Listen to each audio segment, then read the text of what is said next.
interesting and maybe controversial findings. I think they were meant to be controversial, maybe, but anyway, it did. So I did a blog post about it, which we posted on We Are Social blog as well, and we've had some interest from that. And I think there was a feature in Revolution this week about that as well. So it seems to be buzz around this. But it's controversial. So the thing that I think, well, maybe we should start with what social commerce is, because it's that's controversial too. So maybe Amy, you've done a report on it. It was meant to be controversial, by the way. Yeah, so we conducted, this can be available to everyone afterwards. It was a study of 1,007 social media users, and I saw someone tweet up there saying, be careful what conclusions you draw from research, because often it can be misguided or something. What we asked them was whether, it's quite hard to get consumers to predict their own behaviour, particularly when it's related to something that they don't really know much about. So the study was all about asking consumers whether they thought they'd want to purchase in social networks, and actually around 50% said that they didn't think they wanted to purchase in social networks. So it's not that they don't, it's not that they won't, but currently there's not enough reason or education that's kind of pushing them towards them thinking, actually, me, giving away my credit card details on Facebook, for example, is a good idea. In terms of the definition, I think actually social commerce as a phrase, I don't want to debate semantics at all, but I'm going to. Social commerce as a phrase is actually quite problematic, because I think we should be talking more about social shopping, because shopping is social, commerce is not. Because if you think about commerce, actually, the actual transaction is a very lonely process. People might go and look at review sites or anything, to help them make their purchase decision. But what we can do with social media is actually be creative with transactions. We can create a whole shopping environment based on recommendations, based on what we understand about purchase behaviour, and actually calling it social commerce makes it a little bit clinical. And social shopping shouldn't be. I was just going to say, is it, we'll get to everyone else, but is it actually, would you define it as shopping on a social network? So is it buying stuff on Facebook, or is it the stuff around that? Is it the social connections around that? I would call it commerce powered by social behaviour and social technology. Actually, I think the whole F-commerce thing is a bit of a curveball, because I'm not entirely sure. I mean, the research kind of backs it up. I'm not entirely sure why people would want to purchase on Facebook just yet. Okay. So anybody else have views on this? Robin, have you got thoughts on what social commerce is? I certainly do. Do I be nice to Amy or nasty to her? I'm still deciding. No, I would agree. I would agree with what Amy said. I think there's a real distinction between what seems to be very much in vogue at the moment, which is F-commerce, which is selling stuff on Facebook. I'll talk about that in a minute. And then there's a more broader category of social shopping, social commerce, which should really be about leveraging people's social graph and actually having people socialise the shopping experience. And to be honest, I think that seems to have gone away a bit. There was quite a lot of well-funded US startups in the social shopping space, all of which seem to have universally failed. So people seem to have almost given up on that, and then our attention very much at the moment is focused on either very simplistic F-commerce within Facebook itself, or having sharing buttons and likes within your catalogue or your website. And I think that's really valid stuff to do, but that's not really social commerce. That's sort of, I suppose, what you call F-commerce. But it's valid for the following reasons. People use the internet in a certain way, and there's a whole generation of people that have grown up using Facebook now, and use that, that's almost where they spend almost all of their time online. And the Facebook search box and actually visiting brands on Facebook is much more natural to them than going to a brand's website. You look at lots of statistics recently I've seen that show website traffic to brand websites are going down over the last few years.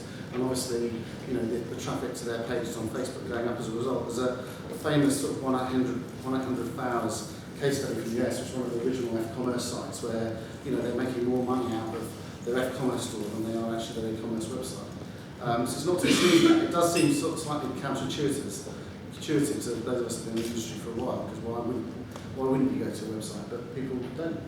Yeah. So, Peter,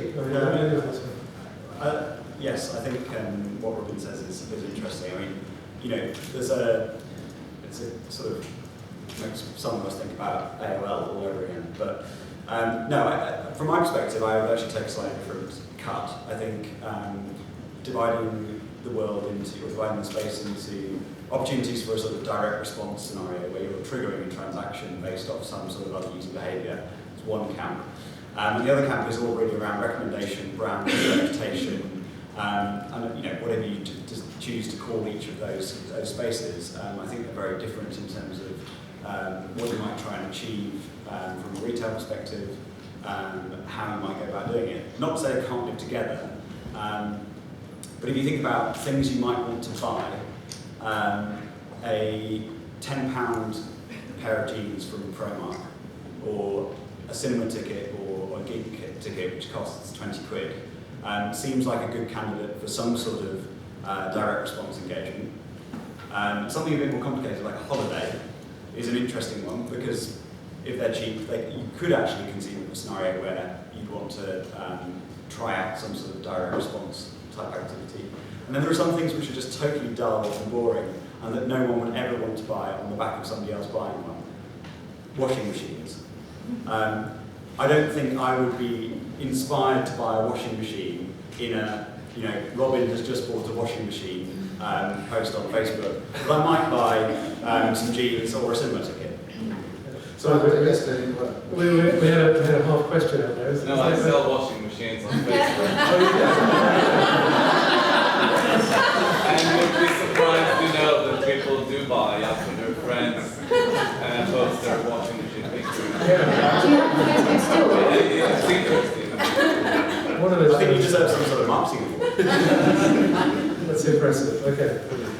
So, Jenny, we've kind of cast around the idea of it.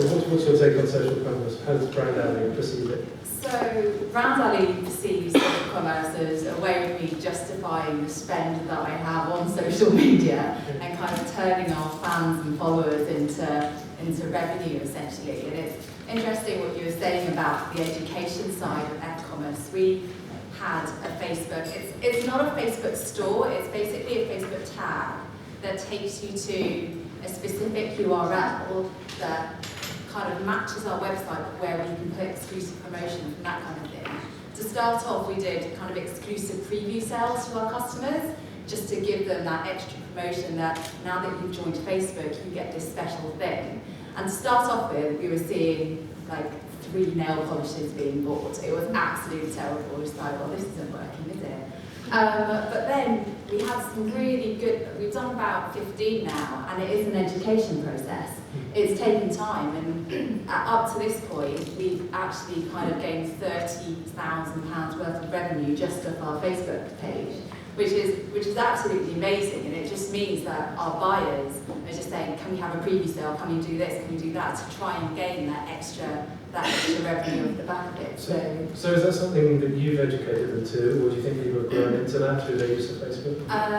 No, I think I think fans on our page who are extremely conversational, and there's a lot of dialogue on there, and they'll speak to each other. There isn't even a need of our community manager to manage it. So, you know, initially it's like, I don't get it, how does this work?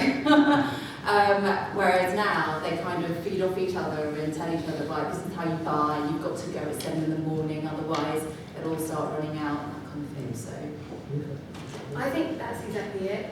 I think in social media we can get a bit carried away with the technology and what's possible without thinking about what the consumer actually wants and why they would buy something on Facebook. And I think a really good example of this is Taco Bell. I don't really like kind of naming shaming brands, but they, through their own admission, got it wrong, so that's fine. But the head of public affairs for Young Brands, who's like the parent company of Taco Bell, was quoted as saying, we can't even give this stuff away, let alone work out how to buy it in social media. And that's because they've got like 7 million likes, fans, whatever, on Facebook. And they said to all of their 7 million fans, have a free taco. And actually, only 3% of their fans took them up on the offer, and actually to them, they considered it a massive #fail. And although 3% of 7 million is pretty nice, it's actually they're giving away a lot of tampons. But what that they just thought it was okay just to, it was enough just to give away free stuff, because everyone wants free stuff. But what they didn't kind of realise was, the consumer journey. So what they had to do is go to the Facebook page and then kind of click on a tab and then print out the coupon and then fill in their details and then pass out the coupon and take the coupon to Taco Bell store. It was only 99 cents anyway, so actually at the end of all that effort, it was like, well, What's the point? yeah, exactly. So I think, basing your social shopping or social commerce activity around consumer behaviour and feedback is absolutely fundamental. Yeah. So, Robin, going back to you on this. The initial premise that, of the research that sort of caught my eye was that people just don't want to shop on Facebook. We've heard perhaps it's a learning process. Do you concur with that, or do you think people don't want to shop on Facebook? No, I think people do want to shop on Facebook. I think that's being. I think what the open question for me is how much they want to shop on Facebook and how appropriate it is that they shop on Facebook versus other channels. And I think there's a big question here about the actual expense for retailers to put their whole e-commerce store on Facebook. It's a relatively low cost activity, then they probably should do it as a matter of, as a default way of doing business. If it's going to cost you millions of pounds, I suggest you wait and see a little bit. Robin, do you think people would notice if they were shopping on Facebook? Good question. Yeah, I mean, some people wouldn't. They'd just be going for a purchase path and not necessarily notice where it was. I think it's been proven. I mean, we've done some work with lots of different clients in this area, and I think we started off with quite a prissy attitude of really let's only do this where it's appropriate. And Heinz came to us wanting to do some e-commerce on Facebook, which we were very sceptical about at first, but found a way. We felt of making that work and being both true to the brand, but also true to the audience on Facebook by giving people really hardcore fans special early access to a limited edition variant of Facebook of ketchup, which they got a month before it was in the shops. We had an amazing response rate to that. So yes, people will buy stuff on Facebook, even bottles of ketchup. We've recently done a couple of bits of free sampling activity with clients, and again, that's massively outperformed expectations to the extent that we've had troubles actually fulfilling those offers because of the amount of samples we had available. So yeah, I think the point Peter makes is the right one. It's about interacting with people and taking them through a purchase part. I don't think it really matters where that happens. It's just a lot easier to do on Facebook because you have an ongoing relationship with those people. You can talk to them on an ongoing basis and take them through a journey. So one of the other issues that's been raised is using recommendations and using personal recommendations to drive those kind of sales. And it was raised earlier on as to whether that needs to be, you need to put your hand up and declare, or somebody needs to declare, this is some kind of advert, or you need to get paid for those recommendations. Do you think it's gone too far or it's going too far? Peter? I think where you're making recommendations based on data that you require from people, I think it's becoming increasingly important to let people know where that data comes from and how we're using it. But I think whether this is in the social space or not, I think using data about customers to do e-commerce better is not a new thing. dunnhumby are the veterans in that space and have been doing it for decades. But I think particularly in the social space there are interesting opportunities to do things which perhaps haven't been as easy to do before. But when it comes to sort of repackaging content from your social graph and displaying it to you as part of the purchase process, I think it's unclear whether or not you can use that to again trigger a direct response, whether that's going to be a conversion supporter. Recommendations absolutely have a role to play. Recommendations from your social graph may or may not be any good. If you're going on holiday, you don't necessarily want recommendations from your friends. For example, you might prefer recommendations from an expert. And I think trying to adopt a broad brush approach is not necessarily the best one. A recommendation for what film am I going to see this weekend is probably very different, or in terms of the people you'd seek recommendations from, is probably very different from which hotel am I going to stay in this business trip, or where should I go next summer? I'm just picking two travel examples.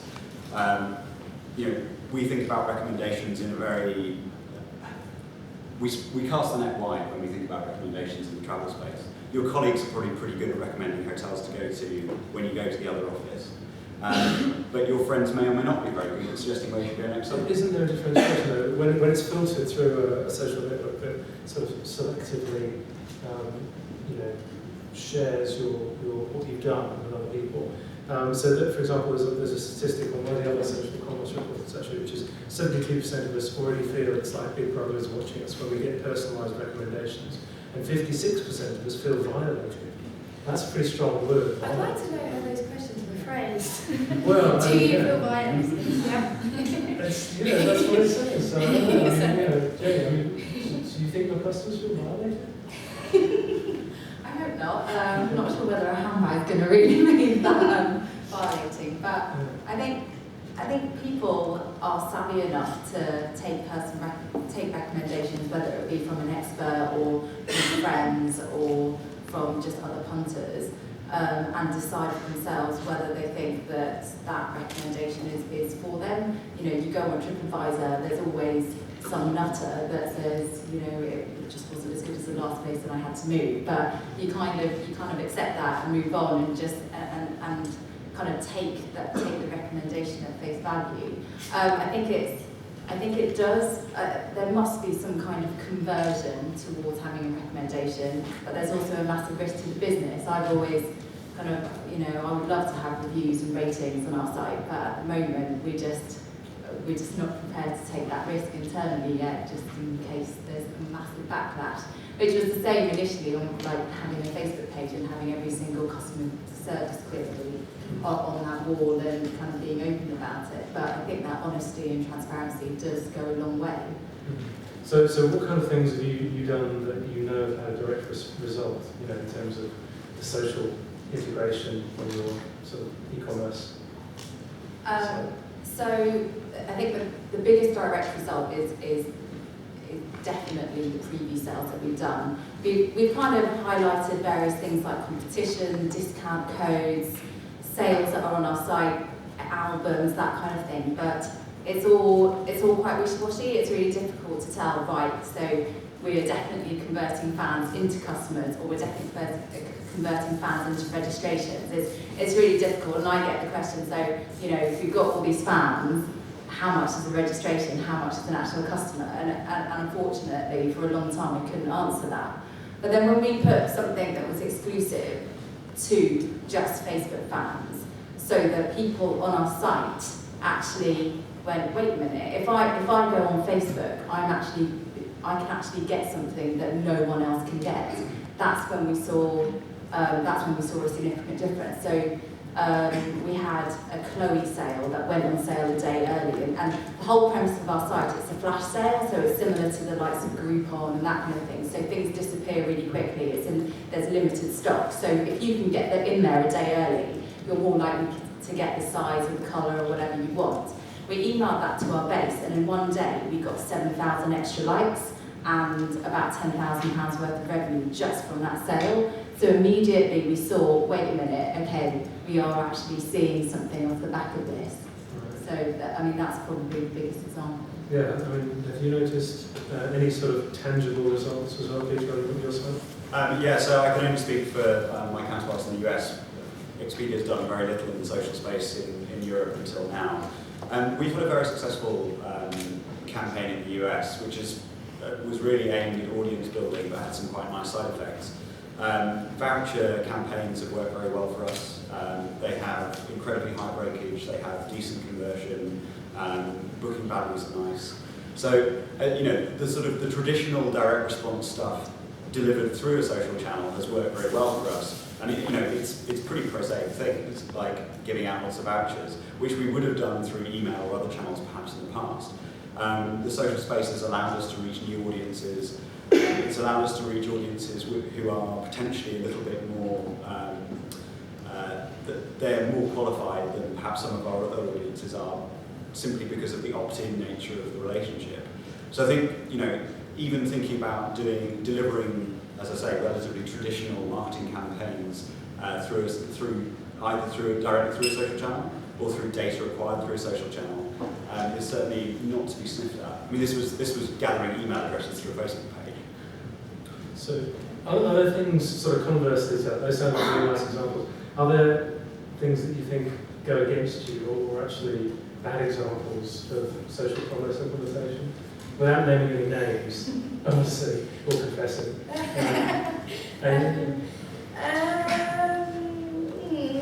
I think, well, the Taco Bell example is quite a good example. Not really thinking first and just having a knee-jerk reaction to, oh, it's good anyway, let's sell it on Facebook. I think I'll tell you an example that was a real shame, because it could have been amazing, was for Chanel. And it was when Chanel had a pop-up Facebook store for it was Coco Rouge. So it was this exclusivity thing, and they had a pop-up Facebook store where you could buy the various shades. And everyone, like women, know that the Chanel shades are the shades of the season. So it kind of made an event out of social commerce, and they knew that everyone would be after these shades. So they had a Facebook pop-up shop where you could buy stuff on an actual tag, but also you could buy the lipsticks in the Facebook newsfeed as well. But where they made the mistake was that it was built in Flash, so a lot of people with Mac computers or on iPads or whatever couldn't actually use it, which is a massive shame. It's kind of an example of letting the technology kind of run away with you without putting the user So it's first. a technical fail. Yeah. Robin, any thoughts on where you might overstep the mark with social commerce? Have you seen any examples or things that you would warn against? I think there's plenty of things I'd warn against. And I think be clear about what we're talking about here. And I think the Play.com example we see is a great example of engaging your community and generating revenue from them as a result of that community engagement. But that's not really e-commerce. You're not selling stuff from Facebook. You're selling it on your e-commerce website. I think people that go that sort of halfway house way of doing things, of having a shop front on Facebook. If you click through, that goes to the actual e-commerce pages on your website. It's probably not the right way to go instinctively in terms of what we know about people's behaviour. I think there's some interesting third-party e-commerce providers that are providing in-stream stores now, so you can actually in a Facebook update, put something to your fans, put something straight to their fans and into your fans' newsfeed where you can then interact and buy from that. I think that's really interesting.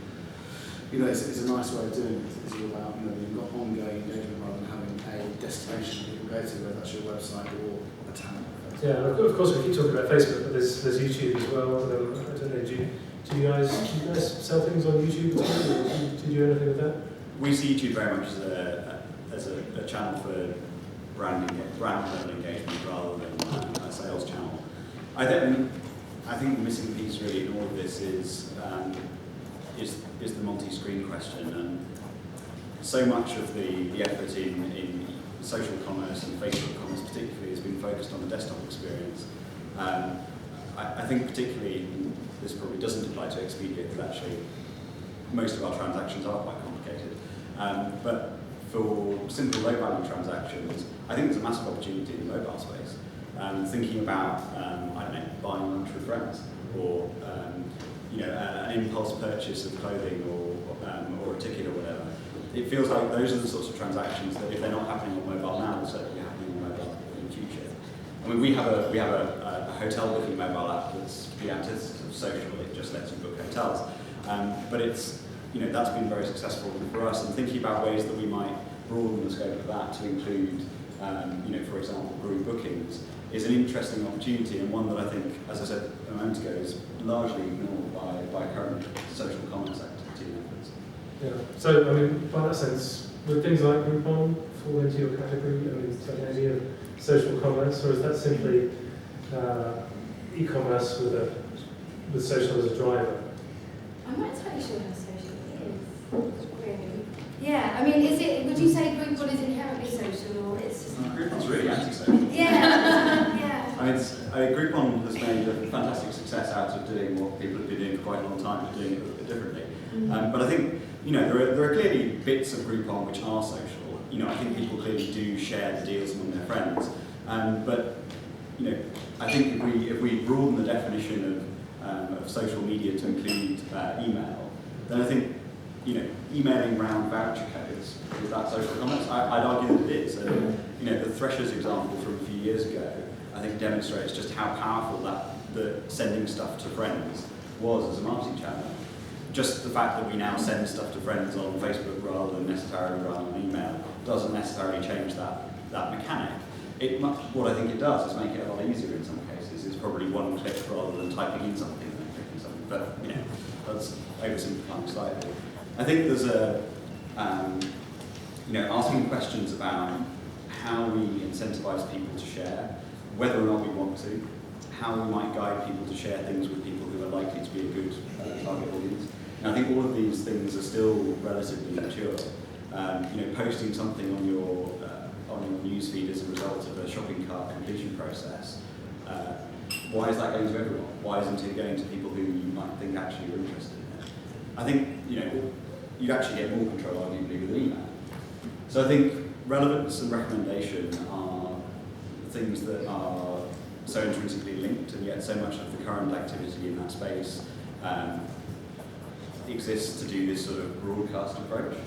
And actually some of the things that probably work really well for Groupon, I don't know, are the fact that people tend to self-select or select an audience for themselves when sharing. Not that it doesn't happen on Facebook, but it's something to consider. Okay. So I'm going to get some questions from the audience actually, but I mean, do you agree with the premise of the discussion really that social commerce is the future of e-commerce, or would you say that's too strong? Starting with Jenny. I'd say it's definitely a facet of it. I don't think it's the future of e-commerce. I think it will just naturally become a subset of part of e-commerce. It will just become totally integrated. Like previous speakers have said, it's, you know, the generations now are growing up with Facebook, and their expectations will be transformed based on the fact that that's the case. So yeah, I think it's definitely. Well, they're not too lazy. Yeah, I kind of agree. I think commerce will just inevitably become social. People will get used to buying something and then telling, you know, their circles of friends or, you know, Facebook friends or Twitter followers that they've bought something. I'm not entirely sure. I think we might look back in a few years' time and think, Facebook stores? Potentially, I don't know. I think commerce will just become social, and we won't call it social commerce, we'll just call it commerce. Okay, Peter? Yeah, I mean, I think defining social commerce as telling your friends about stuff that you bought is something that happens everywhere in the world, no matter how much you're spending or what you're buying. You know, the billionaire buying his third luxury yacht probably tells his friends about it. There are things you don't tell your friends you bought. Well, that's true. But I think equally there are probably things that I would focus on first before suddenly deciding that I was going to sell stuff on Facebook. To be perfectly blunt, I think you probably get, if you were looking to invest some cash in your e-commerce activities, ironing out the kinks in your current purchase path, looking at fulfillment, looking at customer care. It feels like right now those might deliver a better value for money than thinking about social space. I think social space is probably likely to have sort of bring the largest return on investment at the moment for small value, low consideration consumer goods, and also sort of inherently social goods like tickets. Holidays are a really interesting thing for us. They're the ultimate social purchase, particularly in a sort of non-family holiday context. But they have the added disadvantage of being incredibly complex things. And so we certainly have a lot of challenges in terms of figuring out whether or not it's worth our while investing in anything from the sort of recommendation end to the direct response end. But I think, you know, clearly there are other spaces where there are more immediate gains to be made. Robert, what's your verdict? Yes. Oh, okay. Well, no, yeah, commerce is social, and always has been. And I agree with what everyone else has said. Stop All right, okay. Actually, can we go to our washing machine salesman? I'm not sure. I'll give you a grander name than that. But how do you find it? Sorry? Actually, wait for the mic. Can you tell us your company name and website? I work for a company called DRL. We're based in Bolton, and we have few clients, including Boots Kitchen Appliances, Marks & Spencer Kitchen Appliances, B&Q, And I have our own brand called Appliances Online, which have presence on Facebook and Twitter. I just bought a washing machine for you guys, I'm not kidding. This is a setup. It's really weird. Good. It was great, by the way. Yeah. So we have about F-commerce, social commerce. We have Facebook storefront with all the links and everything, and it's a tab on Facebook. People don't visit that, and they usually don't go there. We do encourage people to share their purchases through Facebook after they purchase. If they post something, they come back to our Facebook page and say the delivery guy was very nice and things like that. And then we ask them to upload pictures or share videos, and if their friends see the washing machine, then it might tip them to buy something. Because if you really want to buy this dryer now, and your friend just bought it, so it might help you. That's how it works for us. Or if we have promotion for a specific brand, which it drives traffic to the site, then other people might see the same brand, it has to be perfectly correlated with the website. So the brand has to be in a specific price, discounted, had to be in stock for next day delivery, and then people could buy it via Facebook. So Okay. that's the only, Does it work for you? Do you know, have you got figures? we got some figures. If we do promotion for a specific brand, it works. If the store stands there on Facebook, like the website stands there, it doesn't work. Because on Facebook you have your wall, people visit your wall, you have to tell them what to do. Your website is there, they search for that via Google, they find. They won't search for that on Facebook at the moment. Okay, thanks for that. Well, any other questions for either the panel or Appliances Online? Hi. So I've got a question for you guys around social recommendations and purchase, around retargeting and like advertising through social. So I've got friends that when they put on Facebook that they're engaged, suddenly they get all these Facebook ads that show them, engagement and wedding offers, which they're just like, we really don't want to be bombarded by all this advertising that's always about these things. So do you guys, where do you sit on the whole, a brand has seen that you've just made a purchase and your friend read that or engaged with whatever that was, and suddenly they start using retargeting to try to convince you that you want to be purchasing those? Thoughts on that? I don't feel that strongly about it. I know that according to this research, interestingly, 70% of the 1,000 respondents said that they'd actually be they'd be more likely to buy something on Facebook if it was targeted to if the advertising was targeted to their interests, so their declared interests. So actually I think if it's very transparent, but that's not based on your behaviour, that's based on consumers saying, I like this, I'm into these products, I watch these TV shows. So I think actually, going back to that big brother thing, retargeting, particularly on Facebook, quite an interesting area. But I think if it's totally transparent and brands are targeting consumers based on what they've said they like and it's data that they've given away, then it seems like 70% of consumers or social media users are actually up for it. Just to add to that, actually, there are a number of companies at the moment, I've been talking to some, that are actually using the Facebook data off Facebook now. So they're using the API, so you can go to their website and it will give you the recommendations that your friends have had and all this kind of stuff. So it's chasing you around the web, frankly. Again, that kind of adds to it, Colvin. No, it's interesting. I think people only tend to notice that stuff when it annoys them. The rest of the time they're just not looking at the ads. It's not as if Facebook's suddenly serving you more ads than before. It's just something you'll notice them because you've just got engaged and suddenly there's always engagement ads and it's just really annoying, But at the same time, I'm sure, some people do click through and do buy stuff because they've expressed it rightly and other people are advertising against that. It's that eternal battle between, sort of direct response effectiveness and annoying people, which is never going to go away and is not new to Facebook. Any other thoughts on that? Okay, Yeah, I think that there's something, the way that you curate recommendations, I think, is instrumental. And you know, if you think about the experience on Amazon, for example, the moment that you buy a birthday present for your 6-year-old nephew, you get bombarded with recommendations for Lego for about a week, and then they go away. And I think, you know, the way in which you describe why and how you're recommending stuff is important. And I think clearly on a media platform like Facebook, it's an ad. But I think in an e-commerce context, there's an opportunity to be a little bit more eloquent, perhaps, about the way that you serve up recommendations. And I think, you know, Amazon does go some of the way by explaining, you know, because you bought this, I'm recommending this.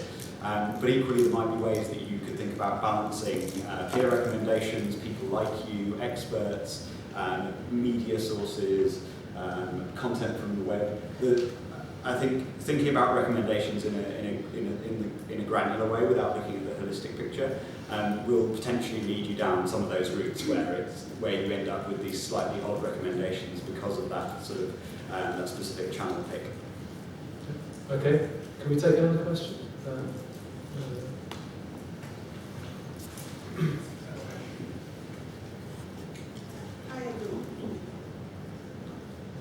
Should be on automatically. Hello everyone. Okay, my name is Judy, and I flew down from Nigeria. I'm going to use myself as a good example, and I'm going to stick with the fact that social commerce is the future for e-commerce. Now, how did I hear about this event? On LinkedIn.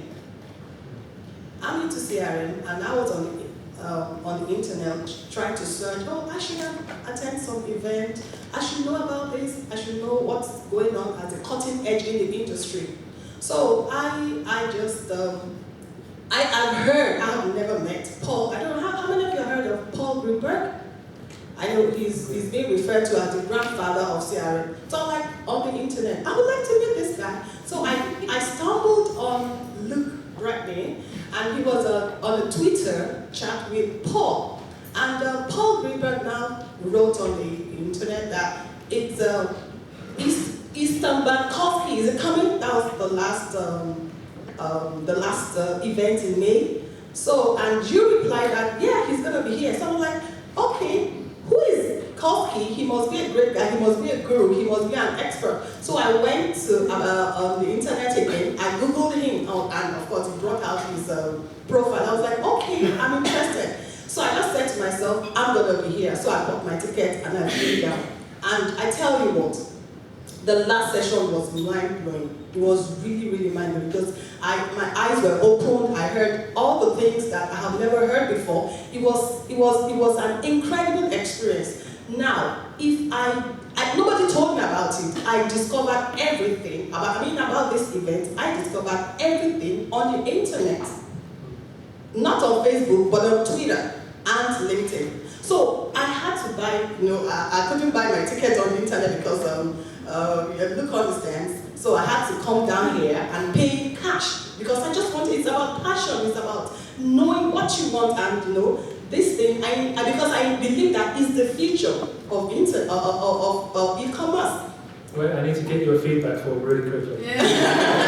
Someone got one. And when I got back home, I put the pictures on Facebook, and all my friends were like, oh, where have you been? They were like, I told them that I was in the UK, I attended this event, and I downloaded to them all the people that came, and they were also excited. But unfortunately, they couldn't come, because of flying down and all that, visa issues and all that. But they promised they're going to attend the next event, probably in New York or Paris. So they're going to have to prepare for that. So you're a case study of exactly what we're talking about, buying stuff online. Yeah. Through word of mouth. That's number one. Then number two.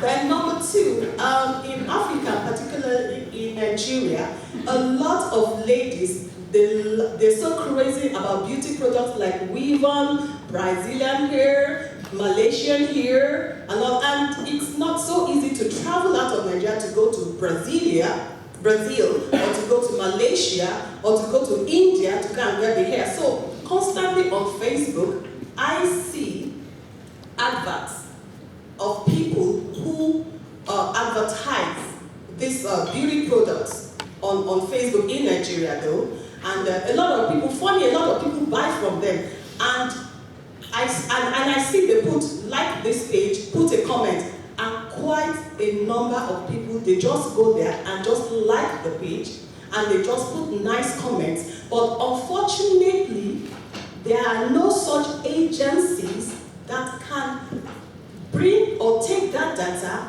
and use it for good. Because when I saw that, I was like, oh my God, this is good business. Because I have been here, now I know the implication of those data, because I have now learned that I can listen to what they're saying, right? I can involve and I can engage. They didn't know. This is great, but we've got to finish it today. We're going to run out of time. Okay. So tell me later. Okay, I'll tell you later. Cool. Okay, so I think we do nearly have no more time, but we've got maybe enough time for one very quick last question, if there is one.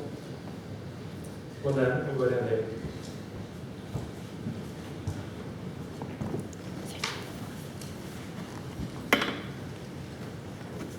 I was just wondering, with you saying like with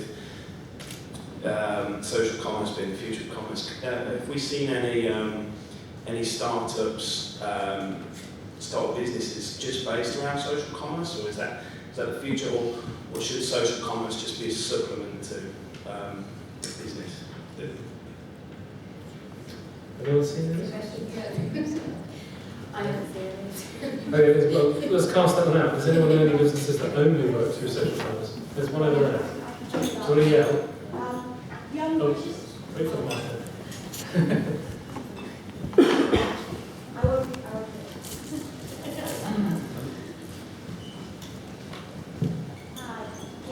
There's a Facebook site called Young British Designers that was set up purely as a social commerce shop, and it's just absolutely flying, so it's worth taking a look. And they don't have any other storefront? That's it? No, it's a channel for young British designers, and you can buy incredible outfits at really good prices.